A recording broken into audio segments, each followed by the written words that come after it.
Smart meter প্রত্যাহার সহ বেশ কয়েকটি দাবি। বৃহস্পতিবার শিলচরে অনুষ্ঠিত বিদ্যুৎ গ্রাহক সমাবেশ এবং মিছিল। উদ্যোক্তা অল আসাম ইলেকট্রিসিটি কনজিউমার্স অ্যাসোসিয়েশনের কাছাড় জেলা কোঅর্ডিনেশন কমিটির ডাকে বৃহস্পতিবার শিলচরে অনুষ্ঠিত হলো গ্রাহক সমাবেশ ও মিছিল।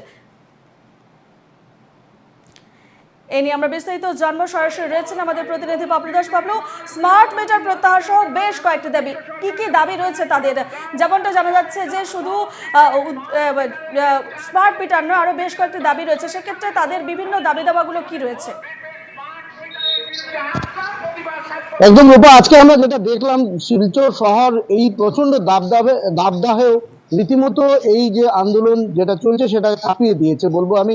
কারণ শিলচর শহরের সেন্ট্রাল রোড থেকে বা নরসিংতলা থেকে রাঙ্গিরখাড়ি পর্যন্ত যে তারা বিক্ষোভ মিছিল সমাবেশ করেছেন, সেটাতে কিন্তু তারা প্রচন্ডভাবে এই স্মার্ট মিটারের বিরোধিতা করেছেন। এবং কি দাবি রয়েছে, এখানে রয়েছেন কর্মকর্তারা, রয়েছেন হিল্লোল ভট্টাচার্য সহ অন্যান্যরা। আমরা প্রথমে হিল্লোলদা থেকে জানবো। হিল্লোলদা, মূলত কি কি দাবির ভিত্তিতে এই আন্দোলন আছে? আমরা এই আন্দোলন আজকে যে শুরু করেছি এটা নয়, 2021 সালে 15 মে এই শিলচর শহরে আমরা একটা অনেক বড় মিছিল করেছিলাম। আমাদের মূল যেটা ব্যাপার ছিল, যেটা বিষয় হলো যে আমরা চাই যে স্মার্ট মিটার বসিয়ে যেভাবে আজকে মানুষের কাছ থেকে অর্থ লুট করা হচ্ছে সেটা যাতে অবিলম্বে বন্ধ করা হয়। কারণ আমরা প্রতিটা অঞ্চলে আজকে আমরা একটা জিনিস দেখতে পাচ্ছি যে প্রত্যেকটা গ্রাহক আজকে একটা কথাই বলছে যে স্মার্ট মিটার আসার পর থেকে প্রত্যেকের বিল আগে যা ছিল সেটার মানে 3 গুণ হয়েছে, 4 গুণ হয়েছে, আরো অতিরিক্ত বিল হয়েছে। এই অবস্থাটার বিরুদ্ধে আমাদের একটাই কথা এখানে যে স্মার্ট মিটার ফিরিয়ে নাও, আমাদের পুরনো ডিজিটাল মিটার যেটা ছিল সেইটা আমাদেরকে আবার ফিরিয়ে দাও। এছাড়া প্রায় 2023 সাল থেকে এই সংগঠন আন্দোলন করে যাচ্ছে, লাগাতার আন্দোলন করে যাচ্ছে। ইতিমধ্যে তারা সিগনেচার ক্যাম্পেইনও করেছে। রয়েছেন কমল চক্রবর্তী। কমলদা, কি কি আন্দোলন এই যে স্মার্ট মিটারের বিরুদ্ধে, আর কি কি আন্দোলন আপনারা ইতিমধ্যে আমরা করেছিলাম? গণস্বাক্ষর অভিযান, তাতে আমরা আসাম থেকে 5 লক্ষ সই সংগ্রহ করে আমরা দিয়েছিলাম। আর এখন আমরা যেটা করছি সেটা হচ্ছে, ইদানিং ধরে যেটা করছি সেটা হচ্ছে আমরা গ্রামে গঞ্জে ছড়িয়ে গেছি।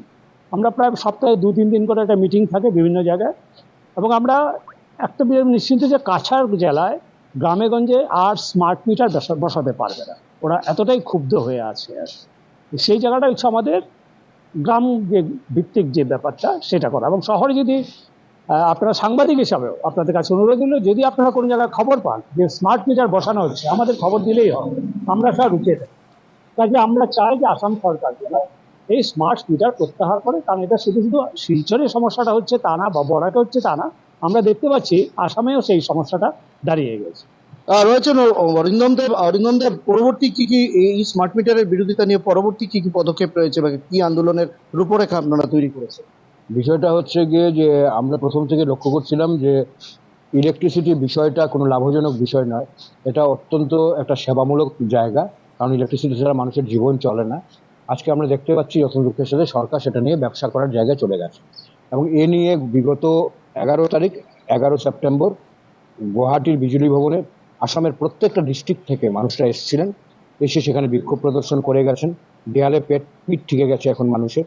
এবং সেই জায়গা থেকে আমরা সরকারের কাছে একটা কথা জানিয়ে দিতে চাই আপনাদের মাধ্যমে, যে আজকের এই প্রচন্ড দাবদাহে যে প্রচুর সংখ্যক মানুষ পথে নেমেছেন সেটা একটা হুঁশিয়ারি হিসেবে ধরে নেবেন।